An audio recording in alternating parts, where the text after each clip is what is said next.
Welcome to With You Every Step, the solo travel podcast that explores, explains, and hopefully inspires you to travel the world by yourself. I'm your host, Michelle Lee. Welcome back to With You Every Step. This week I have a returning guest, Bruce Johnson. He is a man of many talents, and today we are going to be talking about gold prospecting. Bruce does it and he knows all about it, and he's going to give us tips and tricks on how, if you want to start gold prospecting, how you can do it yourself. Happy New Year, Bruce. Happy New Year, Michelle. How are you? I'm very well. I'm excited to have you back on and pick your brain again. Well, thanks for inviting me again. We are going to talk about gold prospecting because we've had a conversation about this previously. And there is a lot to it.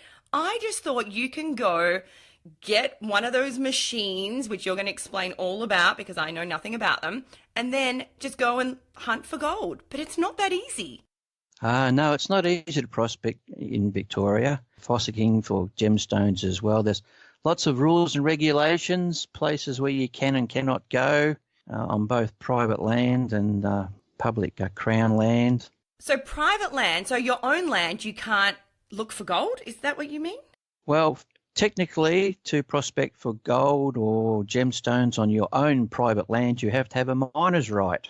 Oh. And you have to purchase a miner's right through the government. At the moment, it's a pretty good value at the moment. It's about $22 for a 10-year licence, which is... Oh, okay. So it's not too expensive. No, I just recently purchased my new miner's right before the price reduction. It cost me $88, but now the government in their wisdom have brought it down to $22. Oh, no, but you need your refund. That's not cool. Yeah. No, very uncool. But this is what the Eureka Stockade was all about, because the miner's rights were getting too expensive. But yes, you do need a miner's right to prospect in Victoria. Okay. So how did you get into doing this, Bruce? Well, many, many, many years ago, when I was a teenager, going to school, my friend who lived over at Warrandyte invited me to go over and do some gold panning in the river over there. So we got some gold pans and went over and found some gold. And from then on, it's been gold fever. Once it's in your blood, you've got it forever. So what kind of pan did you use? I'm thinking like a sieve that you would sift out flour? A sieve, you do need a sieve to classify the material. Just basically, you need a very basic gold pan. The early prospectors used pressed metal ones. I don't particularly like those ones. I like the new plastic ones. But you just need a shovel, gold pan, and preferably a sieve, because a sieve can then classify the large rocks that you don't need out of the material that you're trying to wash in your gold pan. So all you just simply do is find a location, dig up some dirt, put it in your gold pan, dip it in the water, swirl it around, get the excess material off it, and hopefully at the bottom there'll be a little bit of gold. So the gold won't wash away because it's heavy?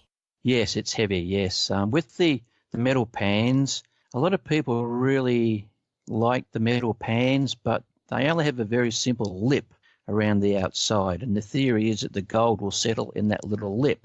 Now, I like the new plastic pans because they have lots and lots of little riffles in them with straight edges, and they are much, much better for catching very fine gold. I originally started with a metal pan, but I wasn't finding very much at all. And then I discovered the new plastic pans, and then I started finding the extremely fine flour gold, which all adds up in the end. So they're the tiny little specks? Yes, very, very tiny specks. It goes from what's called flour gold, which is literally just like flour, up to the real chunky nugget type stuff. Which is the money. Which is the money. That's what you want, the big chunks. That's the big chunky stuff, yes. Yeah. Okay, so can you explain, for my listeners that are all around the world, can you explain a little bit about how gold was discovered in Australia in the 1850s and where? The exact place of where it was found originally has been debated over many, many years. Some people say it was originally found up in New South Wales. However, other people say that it was originally found down here in Victoria.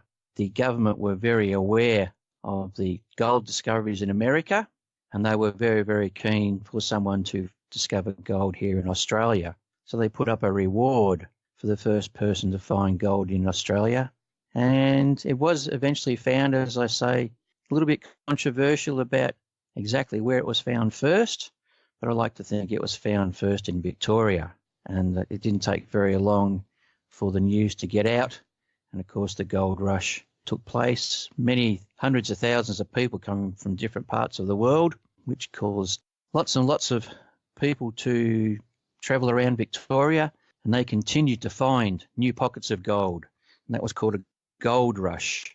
So people would get the word, they would go to a particular place, they would find all the easily won gold. That was called alluvial gold. So all you needed was a gold pan or a sluice, and you would find all the alluvial gold. Once that ran out, other people would then be looking for more areas to prospect. And once gold was found there, then there would be another gold rush to another place. And the diggers eventually spread themselves out around Victoria. When gold was ran out, that was the alluvial gold, then they started to dig mines and go into the deep leads, like up in Ballarat. They got into what's called the deep leads, and that was generated by the old rivers, which were eventually silted up and covered over. However, the gold was still there, so then you had to dig down into the ground and dig a mine to find it. What year are we talking here, Bruce? We started in 1851. Okay, and so that brought a lot of people to Melbourne looking for gold, trying to get rich, as you would when you're, thinking, oh, well, this sounds good. Oh, yes, the allure of gold is magnetic. It really draws people's attention. Some people became millionaires overnight, and other people lost their shirt at the same time. Yeah. Very fickle business, gold prospecting. Okay. Can you explain to me how gold is actually formed? Because I'm thinking, is there gold everywhere? But it's not, right? It's only in certain areas. Yes, it is. Many, many millions of years ago, when the surface of the Earth was being solidified, the core of the Earth was still liquid, and it was highly pressurized. And these various liquids were forced up through the various fissures in the Earth's surface, and that eventually solidified. And over millions of years, the Earth's surface was eroded, and these various veins were exposed to the surface of the ground. They were further weathered down on the surface of the ground, and that made it very easy for prospectors to find gold, etc., just literally lying around on the ground. Wow. But again, that's not everywhere.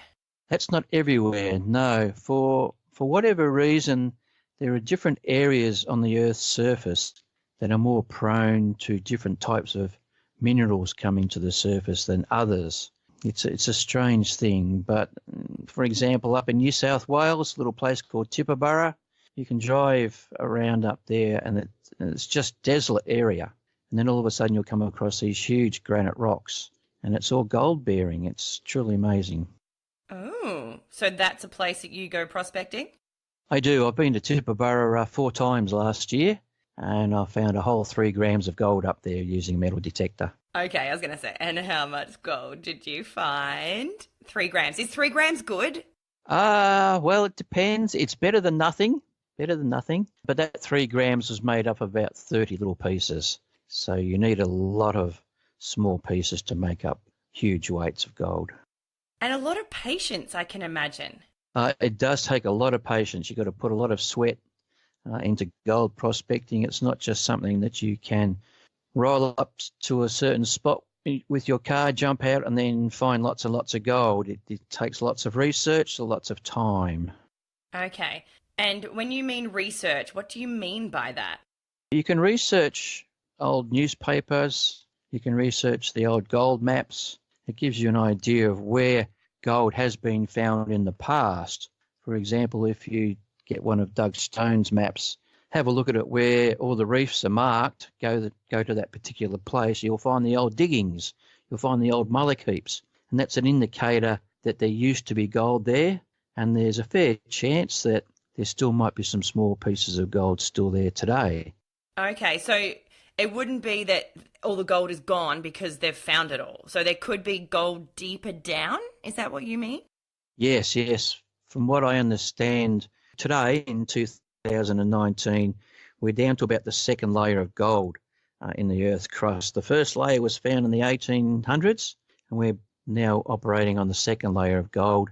If we were to get a big bulldozer and take several metres of ground off all the gold fields, we'll be into the next layer. Oh, and is it a different type of gold or is it exactly the same? It's all the same. It's all the same type of gold, yes. Okay.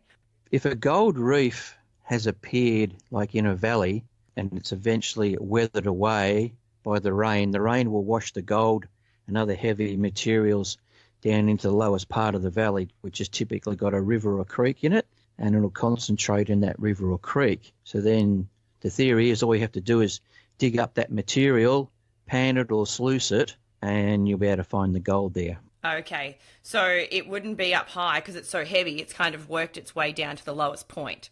It will work its way down to the lowest point. So you wouldn't be finding gold on the top of a hill? You can still find gold on top of a hill, but it does tend to move downhill because of its weight. Okay. So it's a strange material, gold. Yeah. Do you prospect for any other type of minerals? Sometimes gemstones. Yeah. There's also silver around as well. But yeah, mainly gemstones because gemstones, heavy material, so they tend to congregate where gold is also found as well. Also, the various black sands are very heavy as well, tend to concentrate in the same area. So if you're finding gold, if you're finding black sands, generally you'll also find gemstones as well, such as garnets, things like that. Have you ever found some rose quartz? I found some very coarse quartz before. I've found some small pieces of gold that are still attached to ironstone, but I haven't found any that's been attached to quartz, no. Okay. That'd be cool. Would you need a different kind of detector to be able to find gems over gold? You can't find gems with a metal detector, no. It's not metal. It's not metal, no. Metal detectors only work for metal, yes. How do you find the gems then? By panning or sluicing. Oh, so just hard work. There's no help with that one. No, you've got to dig the ground and work it and really put a lot of work into that, yes.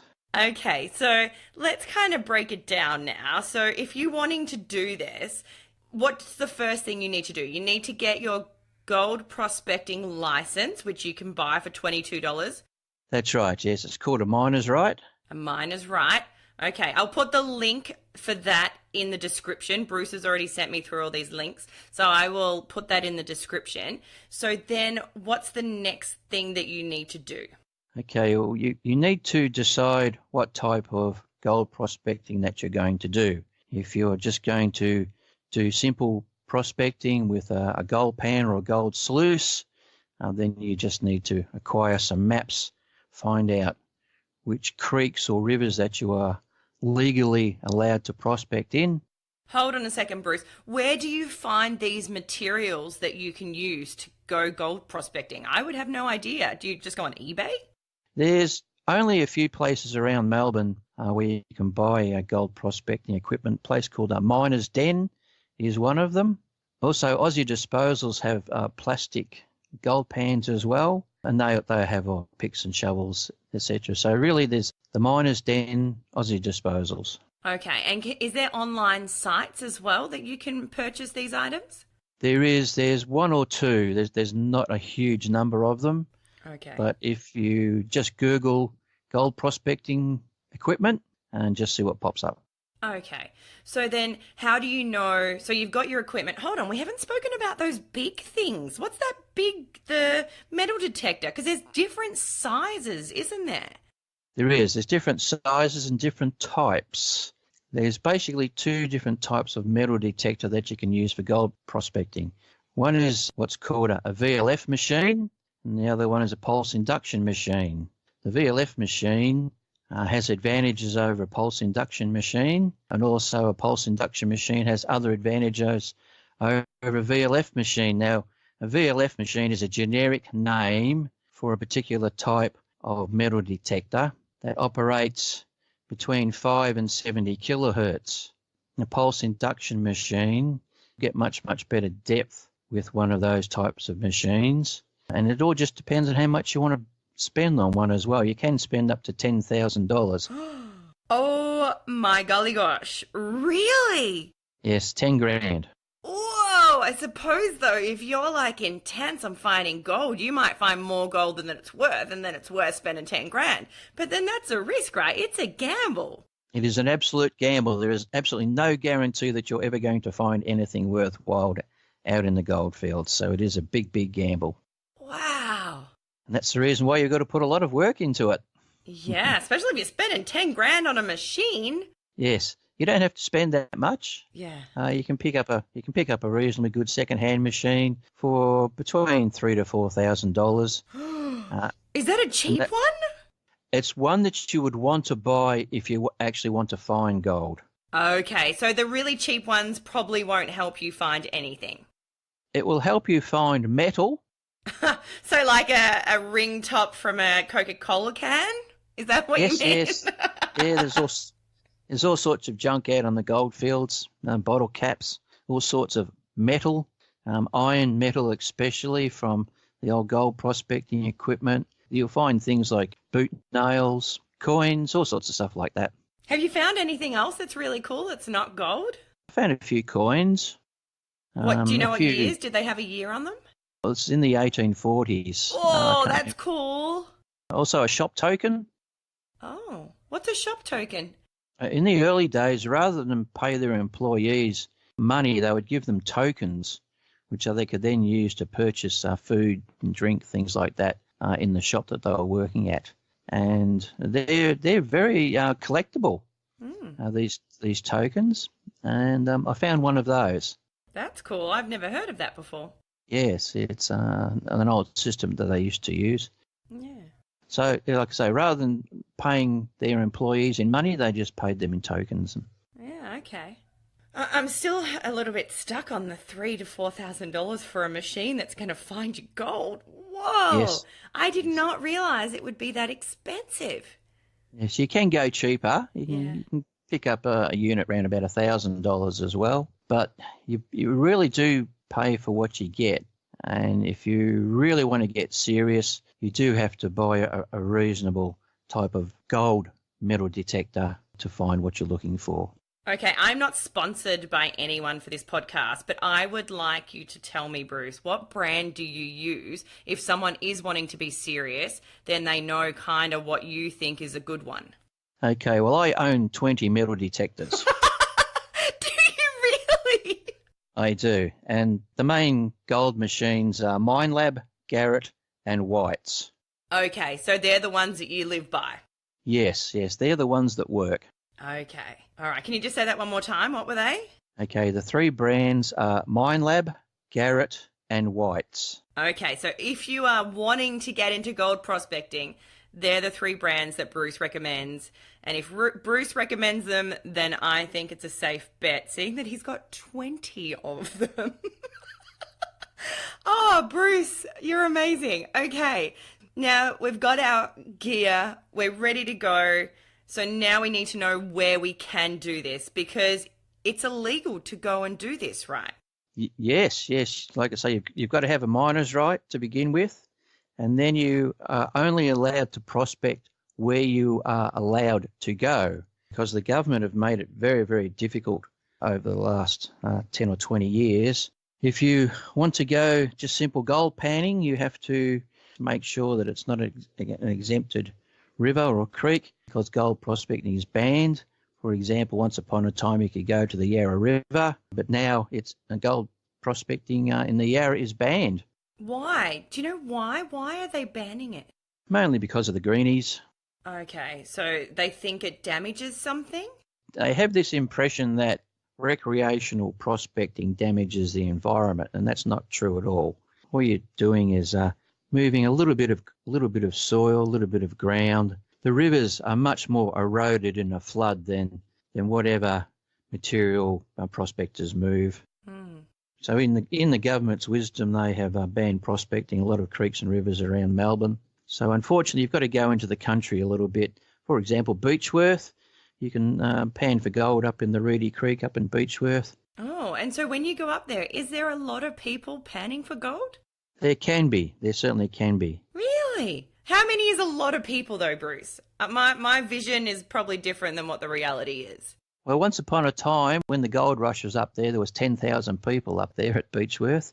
But these days, you may get 20 to 25 people spread along the creek at any one time. Wow, that is more than I was visualising. It's very popular up there. There's also lots of gemstones up there in the Reedy Creek as well. So a lot of people just look for gemstones. They don't worry about the gold. My thinking would be, well, if this is where everyone can do it, I'm guessing everything's been found, so I won't find anything. Not necessarily. Not everybody gets everything. You still do have to put a lot of time into it to find either some gold or gems. But it is still out there. It is becoming less and less. As you say, people are finding more and more, which makes it harder to find things. But if you can put the time in and you strike it lucky at a little place that no one's been to for a time, you know, that the gold and the gems have had an opportunity to build up again, you never know what you'll find. So there are places that's definitely not allowed to go prospecting. So you mentioned the Yarra River. Is there other areas as well, like national parks? Yes, you're not allowed to prospect in a national park unless they have specifically put aside an area for prospecting. And that's all controlled by Parks Victoria. And maps are available for the various national parks that you are allowed to prospect in, and they are available online. Okay, and whereabouts online can people find these? If you go into Google and just simply Google prospecting areas, there will be numerous links that will take you to the Parks Victoria website. Okay, so the Parks Victoria website is the main one. So if you're on some other ones, they might not be up to date. Yes, always. Yes, that's a good point, actually. You have to use the most up-to-date maps because you never know. They may fence off an area which you're no longer allowed to go into. It may have been open to the public forever, but all of a sudden they decide to fence off an area. So you do have to keep up with the latest information. Now, what happens if you are prospecting in an area that you're not meant to be? Can you be fined, put in jail? What is the consequence? Yes, generally what happens is they confiscate all your equipment and fine you. So they'll take maybe your $10,000 gold detector? Absolutely, yes. Oh, okay. So you don't want to be going into areas that you shouldn't be. And then they can take your car and any other equipment that you're using at the time, yes. So the trick is make sure that you are on a legal area that you can prospect, and don't go into areas that you're not allowed to prospect because the fines are quite heavy and you don't want to be doing that. And are they checking for this? Like, is there people walking around and making sure that people aren't prospecting in areas that they think might be strong gold fields and they think no one's allowed to be here? Do they actually walk around and kind of check? Yes, they do. There are rangers that do go around. I have been checked twice so far in my 50 years of prospecting. But yes, there are rangers out there, yes. Meaning that you were in the wrong place at the wrong time, or you were just... No, I was in the correct place at the correct time. Okay. With my miner's right. Oh, checking if you had a miner's right. Yes. Oh. The rangers will check up on you, yes. Because it's really easy. They'll see a car in a remote location, and there's only really a couple of reasons why you'd be in a remote location like that. One's gold prospecting, and they will check up on you, yes. Oh, okay. What other areas are really good areas around Australia where people can go and find some good gold once they have their permit and they're in the correct location? Well, there's what's called the Golden Triangle up in the middle of Victoria. You've got places like Bendigo, Rushworth, Ballarat, areas up there. That makes up the Golden Triangle, and there's many public goldfields up there that you are allowed to prospect in. These areas are under threat at the moment with new national parks, and the government and the Greens want to convert all our state forests over to new national parks and banned all recreational activities, including prospecting. But at the moment, there's many areas up in the Golden Triangle that you can go to. Okay, so you often go up there? Quite regularly. I'm a member of a club, and we have monthly outings, and that's a good social thing to join up. But I also go up privately as well and do my own prospecting. Can you explain, Bruce, when you go out on these group outings for gold prospecting, how you guys work? Because I don't think you all just find your own thing and dig it. It doesn't work that way, does it? There's one simple little system that you can save a lot of time and effort with. And if you have two people, one with a metal detector, he'll go and do the searching and he'll put a flag in the ground and he won't waste any time digging that particular target. But there will be a second person following up behind with another metal detector looking for the little flags, and that person will do all the searching and digging, and that way you can cover a huge area. If you are searching for a target and digging at the same time, it takes up a lot of time for one person, but doing a little bit of a team effort, you can cover much area in the same amount of time. And now I remember that you were saying that there are like flags in areas where they've kind of gone over it and they've got a ping, but then they've decided not to dig it, but then someone did and they found a really good nugget. Yes, it becomes a decision if you do find a target whether you're going to dig it or not. As we mentioned before, there is a lot of junk out in the gold fields. With a VLF detector, you can discriminate between metals, and you can get an indication that the metal might be iron. Now, you don't really want to waste your time digging up iron, so you will forget that particular target and walk away from it. However, not all targets that are indicated as iron are necessarily iron, because there could be a big gold nugget right beside it. So it's really a bit of a gamble not digging up every target, because you may dig up a gold nugget trying to dig out the target that's being indicated, and also there could be something underneath that particular target.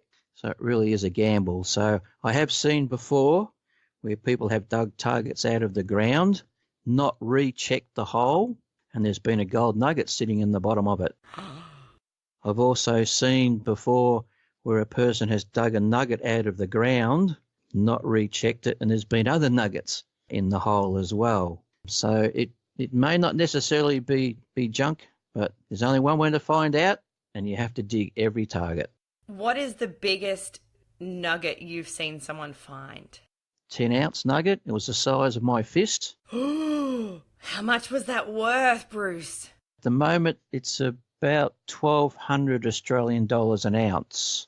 So what's that? $15,000. Yeah, for a 10-ounce nugget. Yeah. Wow. That pays for lunch. Sure does, and pays for your gold detector. Yes. Well, that's what we all hope for. If I find a big one, and that pays for all the gear. That's right. So how long are you out there for? Are you out there all day? Sometimes, yes. When I was in New South Wales, I was out from dawn to dusk. Wow. And is this in heat?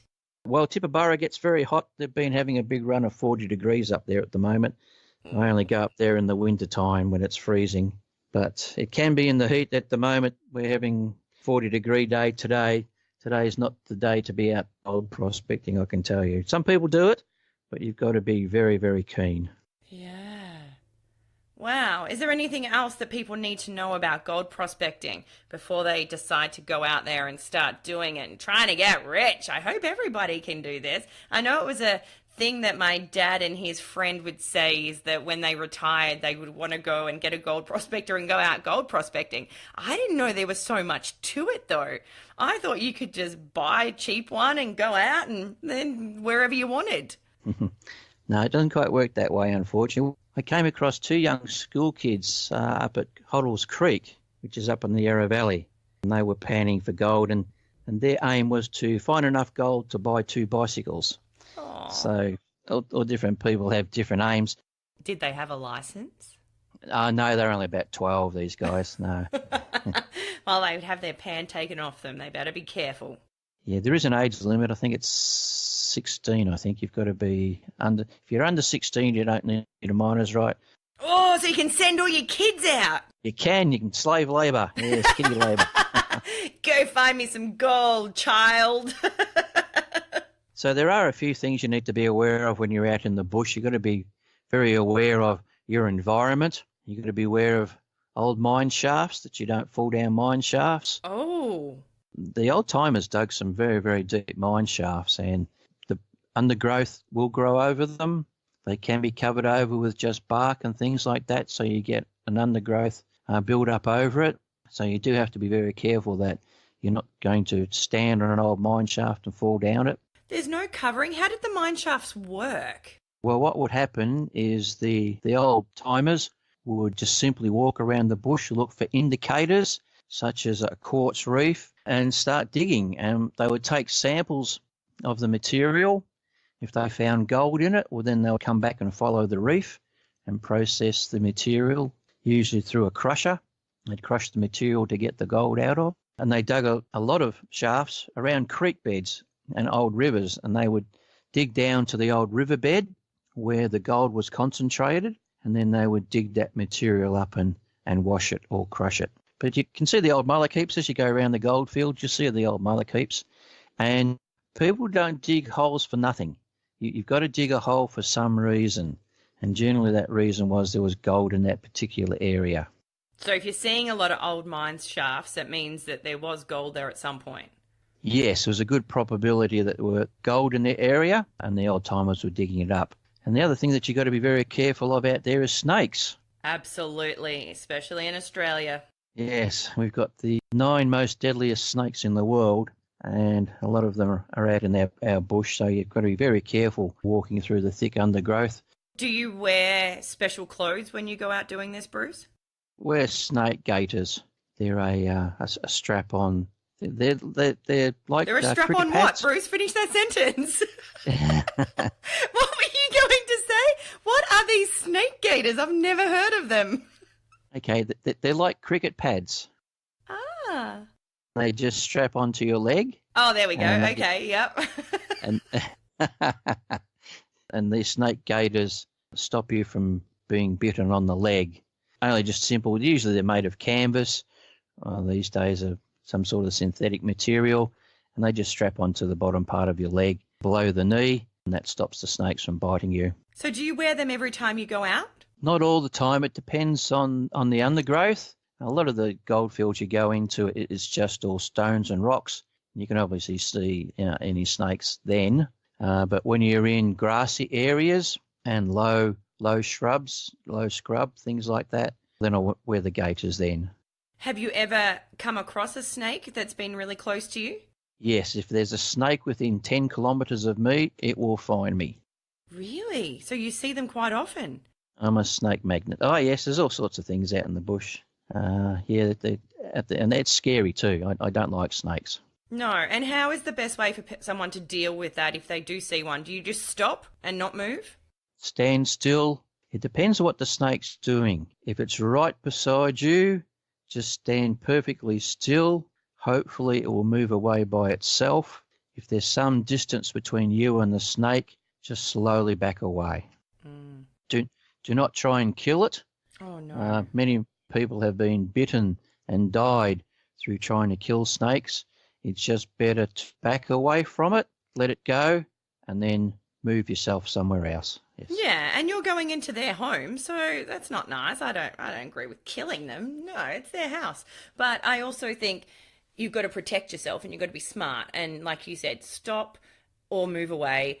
I was in New South Wales a few months back and we went for just a nice little walk, and there was this beautiful snake just curled up sleeping right next to the path, and we all just stopped and took a photo and kept moving, and the snake didn't care about us at all. It kind of looked at us and was just like, yeah, good, eh?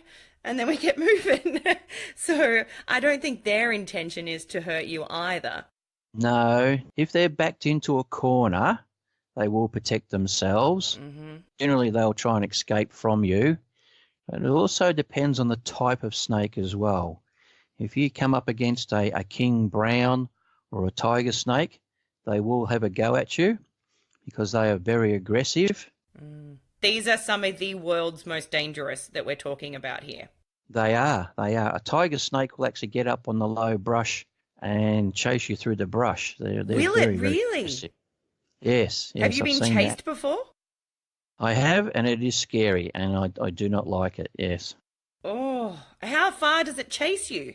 Not a great distance. I'll tire very quickly. Okay. But a king brown can be up to a couple of metres long, and they will chase after you for some distance. Yeah, they're very aggressive, a king brown. Oh, yeah, that scares me. So, yeah, you've got to be very careful of that. But there's all sorts of other critters out there. You know, you've got your goannas and lizards and things like that. They won't hurt you as such, but you do have to be aware when you're in the bush that there are other things out there. Spiders. Kangaroos. Oh, spiders. I hate spiders. Trapdoor spiders up in New South Wales, they're a real nuisance. And we do have a lot of spiders down here in Victoria as well. I hate them. But also a lot of kangaroos out in the bush too. They scare the daylights out of you. Yeah, and they're big. There's some really big kangaroos as well, and they are. Yeah. If they're close to you, it's quite scary because they can be dangerous too. They will. They can injure you quite badly with the big claws on their toes. Yeah, and there's that joke of the boxing kangaroo that kind of is world known, but there's a reason why, because they will fight you. They will fight you, yes. And also you can be just wandering along in the bush minding your own business. There might be a big kangaroo just sitting in the shade of a tree and he'll be asleep, and then all of a sudden you'll come across him and he'll jump up. He's dazed because he's been asleep. Mm. And yeah, that's happened a couple of times. They've just been asleep. They'll just jump up and they scare the daylights out of you. Yeah, because they blend in. The colour of their fur just blends in with the bush. Very cool. What else, Bruce? Anything else? I find that the plastic gold pans these days are excellent. They have a multitude of small ridges on them, and they capture the fine gold much, much more effectively than the tall pans. So if someone's looking for equipment to do some gold pan, I would suggest one of the newer plastic designs because they are. These ones not so expensive, so instead of going out and getting obviously an expensive metal detector, is it easier to just get a pan and start doing it that way? Yes. You're only looking at about $25 for a decent plastic pan. You can use any shovel. I do use a sieve to remove some of the larger rocks. That's not absolutely necessary, but that's the cheapest way of getting into gold prospecting, is just getting a plastic pan, finding a nice little creek or a river and going for it. A legal one. Make sure you are in the right areas. And again, I will put links in the description below so you can go on those links and you can find exactly where you can go and how to get your miner's license. What was it called again, Bruce? Miner's right. A miner's right. So you can get your miner's right. And so you can go and do this properly. And hopefully you find some good gold. Oh, so exciting.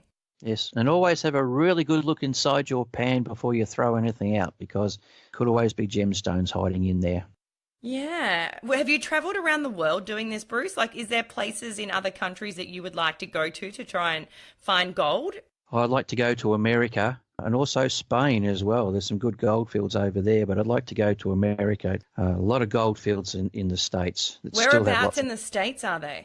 They're spread around California, obviously, Arizona, Nevada. There's quite a number of areas, same as here in Australia. You've got Victoria, New South Wales, Western Australia especially. So they're spread all around the country. Okay. And so do you know if the rules are similar in the US?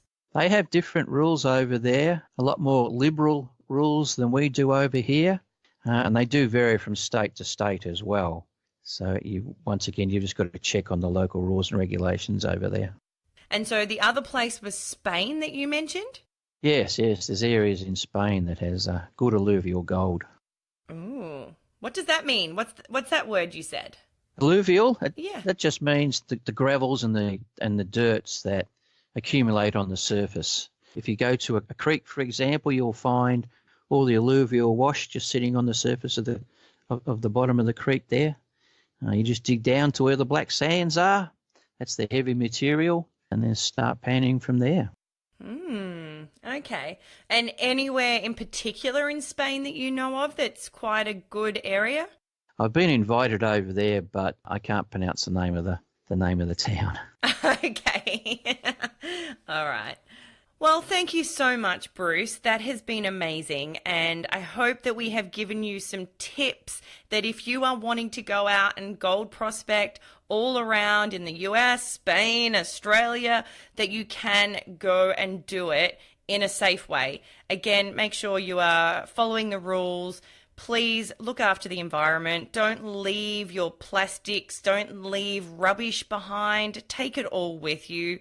We want to make sure that everybody is looking after our environment while we're doing these things. So have fun, enjoy, but be smart while you're doing it. In Australia, look out for snakes. Thank you so much, Bruce, for sharing your expertise. And I'm sure my listeners are loving it. And if you haven't gathered by now, Bruce is one of the most intelligent, amazing humans that I have ever met. And I'm so glad that I know you, Bruce, because you teach me so much all the time. Thank you so much for being on again, Bruce. You're welcome, Michelle, and I hope your listeners enjoy this talk today. Thanks for listening to With You Every Step, hosted by Michelle Lee. We do hope you enjoyed listening, and if you did, make sure you tell everybody. If you didn't, nobody likes a Debbie Downer. Please subscribe to get up to date with our latest releases and give us a thumbs up on our social media at With You Every Step.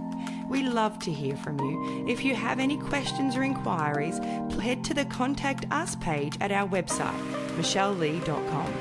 That's also where you'll find all our blogs mentioned in the podcast.